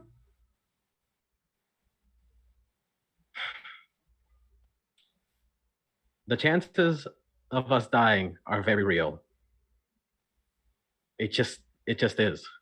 If you're too afraid to put your life on the line for everyone, you might play it smart. We don't always get the luxury to do the smartest thing. The smartest thing was not what we did, but we had to do. We succeeded. If y'all don't need me, I'll leave then. When you say yes, you succeeded, Danielle just kind of waves. Thank you. She's eating her fruit roll up. Look, if y'all don't need me, if you think I'm not a team player, fine, I'm out. I don't want to lose any other assets. You are. That's all I am to you, is an asset. I'm not a fucking person. That's all anyone is to me. Because otherwise, I got a fucking alien, I'm useful to you, and that's all I am. Otherwise, you still wouldn't fucking talk to me. You would. Ooh. You don't give a fuck about me. No, I don't. I don't care about you. I don't care about anything. Okay? So why should I care about y'all? Because you're in danger. Your family's in danger. I don't care about anything because I have to focus on one thing at a time. And the one thing right now is doing whatever our objective is. I'm sorry that in school we didn't talk. I like you as a person sometimes. I didn't talk to you because I had one goal. And talking to other people wasn't part of that goal. I'm sorry. I've also made a point to push other people away. Do you think you get around like us by attracting extra attention? No. I don't care too much, but I understand that there are limits. I don't want you to leave the team. I'm not asking you to leave. I'm not saying you shouldn't be part of the team. I'm saying that if you can't put yourself in danger, and I understand that that's difficult, you won't be able to do the things we're going to have to do. And we need you, but if you can't do that, that's something you need to choose. I'm going to go sit down. I'm sorry. And he walks away.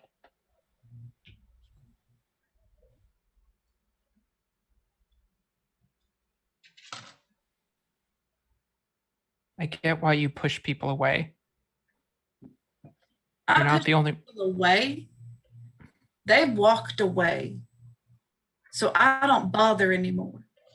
Because all the people that used to be my friend, they all walked away. Some of us know how that is. There's a reason we had to move so far away from Racine. I didn't choose to end up here in Louisiana. I mean, now I have to worry. My mom's is fucking infested by an alien, and I have to come out to her. On everything else, I have to worry about if she's going to hurt my daddy or my brother or my dog.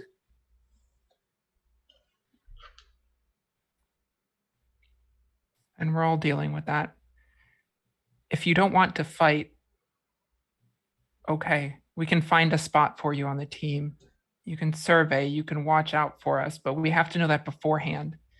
If you give us all of this bluster and these threats, and then when it comes to a fight, you can't do anything to help us, that's when it becomes a liability.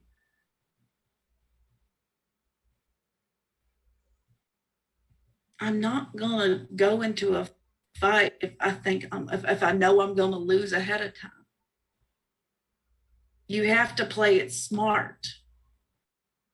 You can't just go in like gangbusters every time and think there's no risk or there's not going to be any consequences.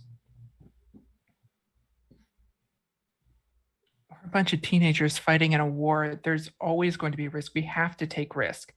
The smart thing is to walk away. The smart thing is to do what Eder wants to do and turn into an animal and go off and live somewhere. It's not a terrible idea, honestly. Eder's gonna speak up, and it's like, it is a terrible idea. The problem is that I don't really have a choice.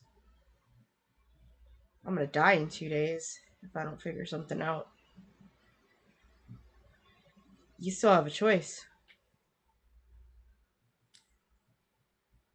Maybe you're not going to die. Where's the pool? Is it at Pinecrest? Because they said Mama has to go back to get her medicine every couple of days. They could have something there at Pinecrest. The main entrance is in the National Guard facility next to the Coliseum right now. They could bring something portable to the hospital, to Pinecrest, but it's... Have y'all gotten a hold of Golden Retriever 2001 yet? Things have been complicated. We haven't been able to try yet. Okay. What? Oh, my previous host, Golden Retriever 2001. My cohort in this. Hello, cat. They're an android, and they're supposed to be helping transport me and the cube to other resistance members, but now it seems like we need to get the cube back to the Andalites so that it can work again. I can reach out to them tonight since I still have internet.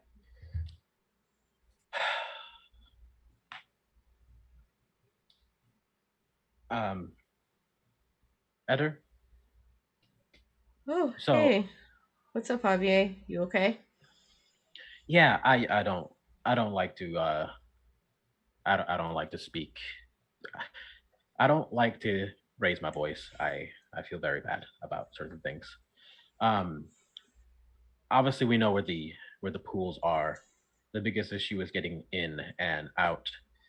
That's our first goal, is to figure out a way to get you in and get you out without, the more likely If circumstance. Hurry set up at Pinecrest, I can get him in. Well, it also involves them leaving leaving Danielle exposed. Maybe also she's a priority target. They want they want her as a host. They Could you stay here? then In the forest? And that is Danielle. Like, in the forest? Oh no, I was just kind of hoping I could, once Dimitri is up, we were gonna go up back to California and see what that team could help us with. And I mean, in general, just that's also where the Andalite is. Yeah, but your buddy's got to eat before you make that trip, right? I Or mean, we give them the cube. It's only like a 6-hour flight.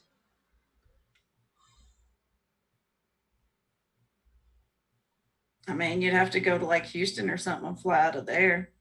Actually, there is a brand new international airport that has been built inside of the city. You still have to make a connecting flight in Houston. I mean, Yeah, I mean that's fine, but people here will recognize you as the dead girl in the newspaper. I mean, they don't have to. they don't have to. They could recognize her as just some random brown kid. You kind of also forget I have the ability to turn into other things as well. That That's is what true. Yeah. Do you have their ID to get on the plane? We can I could- steal an ID. I could give you my passport. So out of character, Lee, this is post 9/11, pre 9/11. Sorry. So getting on an airplane, getting on an airplane is not that actually that hard as it is now. It wasn't near. I remember, and it wasn't near. You still had to have ID though. Yeah, for the you just most had part. to have like a picture ID essentially. And I mean, Yeah, also, I could- yeah, To go through security and get the scan. All the. don't even need a passport if you're just flying domestic. It was nuts right afterwards too. Oh my god. Yeah, this is 1998. Flying, we're Home Alone levels here. I can definitely offer you my identification and get you on that flight somehow. Does Danielle do you have money? She like pulls out her wallet. I got about $35. I'm assuming that's not enough to get to California. I got saved up from work. I was saving it to get the fuck out of here after senior year. I'm hoping it's for a scholarship, but you know, just in case. Well, seems like we kind of have a plan. Do you want to try to, get to the pool before you leave, or do you just want to try and go as soon as you can? There might be other Yeerk pools that they have better access to that are maybe less protected. In this moment, Danielle's demeanor switches and you immediately know that you're speaking to Eder. It's like I can... There is a way to stretch it out a little bit. I have a terrible idea. Hold on. This is an actual line and I need someone to actually ask what. What can we do then? I need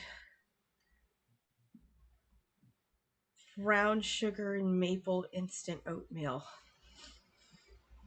Oh, is your son made out of oatmeal? What do you mean? I think we're gonna cut it off right there.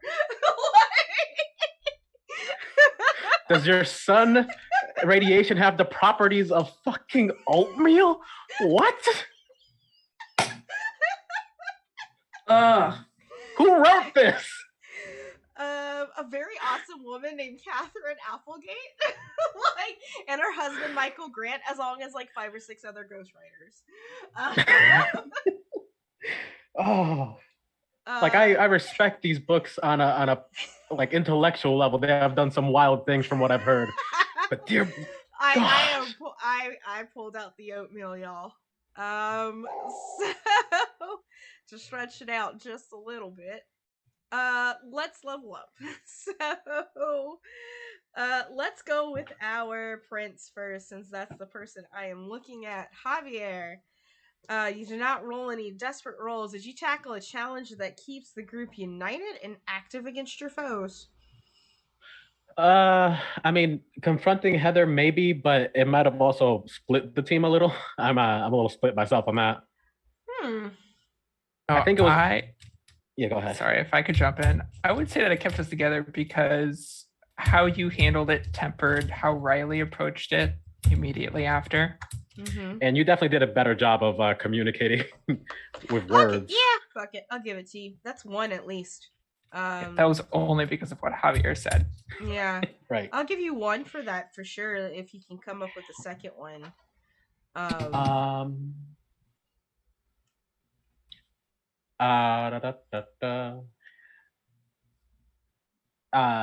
Maybe this feels dirty because it's taking sort of from the last time too, but just taking over the babysitting duties and spending that night and taking that punishment for someone else, so they could process their own things.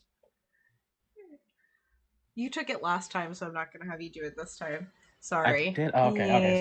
Yeah, we I got didn't you. realize. Yeah, we got you one for last time, I think, for that. But that's okay. Did you express your beliefs, drives, heritage, or background at any point? A couple times here and there. I let people know about. I let Eder and I suppose Danielle know about my mom's. Yeah, that you have two moms. Yeah. I kind of got into my personal beliefs and ideology when yelling at Heather. Again, very sorry about that. Yeah. Everyone's O, right? Just I gotta check with everyone that everyone is O. Mm-hmm. Oh, I've been waiting for that. I'm happy. Great. And I think that went really well. Awesome. And yeah, I'll give you one for that because there was just like everybody is an asset. Like that specific line very much like stood out to me. So I definitely will give you 2 for that one.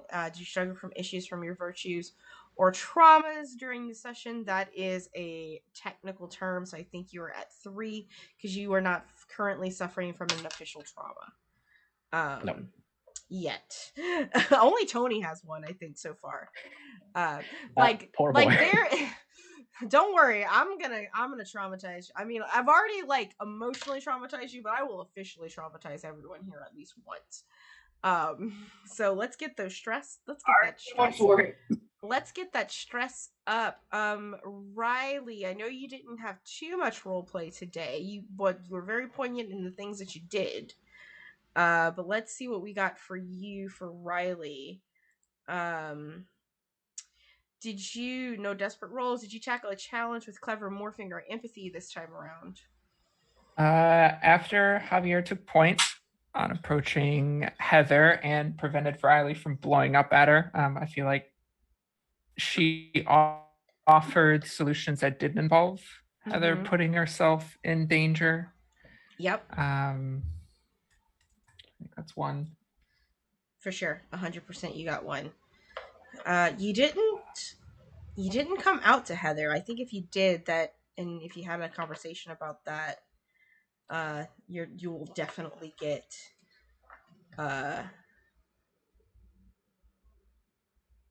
somebody did mention something. Who was it? I said you're not the only one who has to deal with that, is what I said. Yeah. Heather just thinks you're also a lesbian right now, maybe, and is like, oh. Be cute. I think that's definitely an empathy thing too. I think you get 2 for that one. You're not the only one dealing with things like that. Cool. I'm gonna give you 2 for your empathy stuff. Did you express your beliefs, drives, heritage, or background this time around? Band. Trying to kind of lose myself in that as a sense of normalcy after the batshit weekend we had. Yep, you definitely did. Do that. Referencing. Go ahead. Referencing past issues at school before I moved. Didn't really seem. Yes, absolutely, 100%. Wow, you get 4. With very little screen time. You got 4 on that one. Squeezed it out. Listen. This game rewards the most pointed issues in roleplay. So, and I will squeeze them out of you. Cool. Did you struggle? You do not have an official trauma, and you did not struggle with your virtues this time around.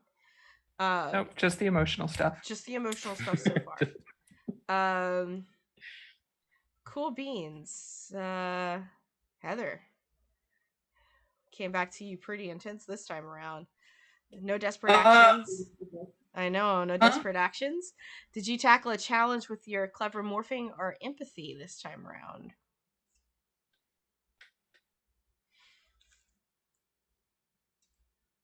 I think, in a way, taking, being there for her brother after and checking on her dad. Are you okay, Daddy? After the mom. Oh, absolutely, yeah, 100%. Kind of checking in with your dad for sure.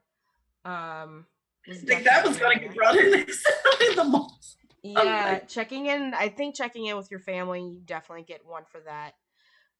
You are a different person around your brothers and your dad than you are everyone else. And it's definitely going to be interesting when your crew really discovers that side of yourself of Heather.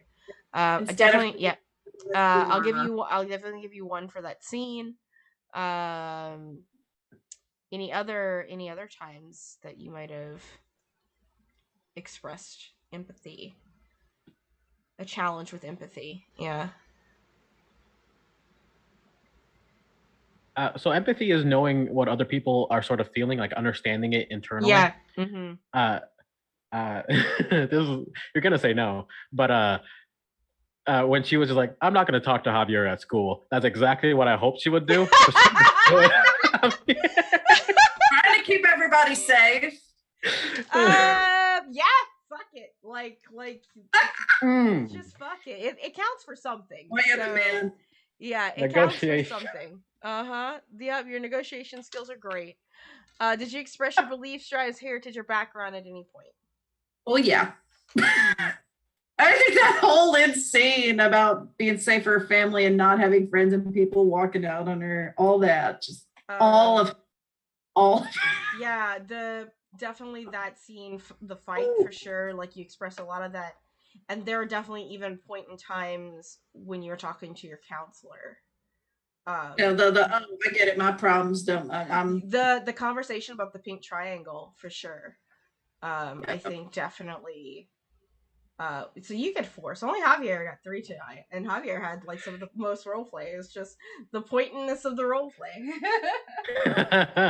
But yeah, thank you everyone. It is a short session just because like I don't want to go too much plot heavy without our other 2 people here.